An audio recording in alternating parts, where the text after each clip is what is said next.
Hello everyone, welcome to this video. अब आपने अपनी प्रेफरेंस लिस्ट फिल करके सबमिट तो कर दी है, बट अब नेक्स्ट स्टेप क्या है?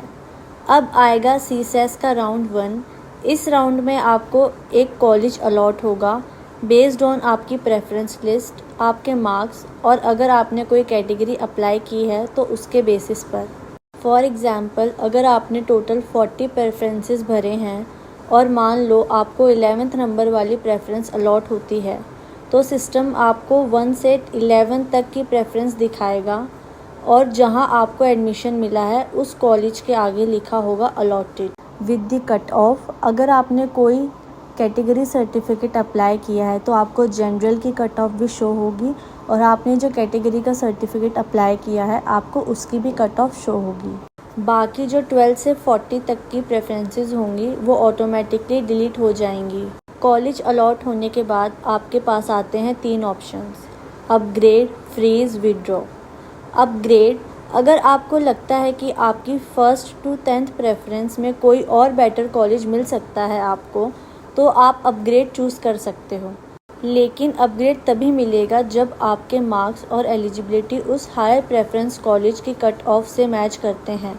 अगर मैच नहीं हुआ तो जो कॉलेज आपको पहले मिला था वही फाइनल रहेगा। फ्रीज़, अगर आप अलॉटेड कॉलेज से सेटिस्फाइड हो तो आप फ्रीज़ कर सकते हो। फ्रीज़ करने का मतलब है फाइनल कंफर्मेशन, उसके बाद आप अपग्रेड नहीं कर सकते हो। फ्रीज़ करने के बाद आपको कॉलेज की फ़ीस पे करनी होती है। अगर आप फ़ीस पे नहीं करते तो आपका एडमिशन कंफर्म नहीं माना जाता, तो टाइम से पेमेंट करना इज़ वेरी इम्पॉर्टेंट। विड्रॉ, अगर आप एडमिशन लेना ही नहीं चाहते तो आप विड्रॉ भी कर सकते हो। इससे आप सिस्टम से अपना नाम हटा देते हो।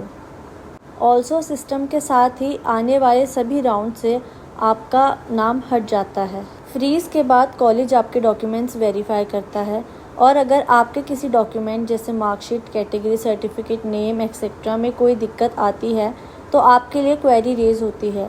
ये क्वेरी आपको मिलेगी CSAS पोर्टल के क्वेरी या ग्रीवियंस सेक्शन में। इस सेक्शन को रेगुलरली चेक करते रहना और अगर कोई क्वेरी आए तो जल्दी से उसको रिजॉल्व करना, वरना आपका एडमिशन रिजेक्ट भी हो सकता है। और जिन स्टूडेंट्स को राउंड 1 में कोई भी कॉलेज अलॉट नहीं हुआ है, डोंट वरी, और भी राउंड्स होते हैं। कई स्टूडेंट्स अपग्रेड करते हैं, विड्रॉ करते हैं तो सीट्स वापस अवेलेबल होती हैं। So this was the clear and simple update. Preference list के बाद CSAS प्रोसेस में क्या क्या होता है। All the best for your allotment and admission journey. Thank you for watching.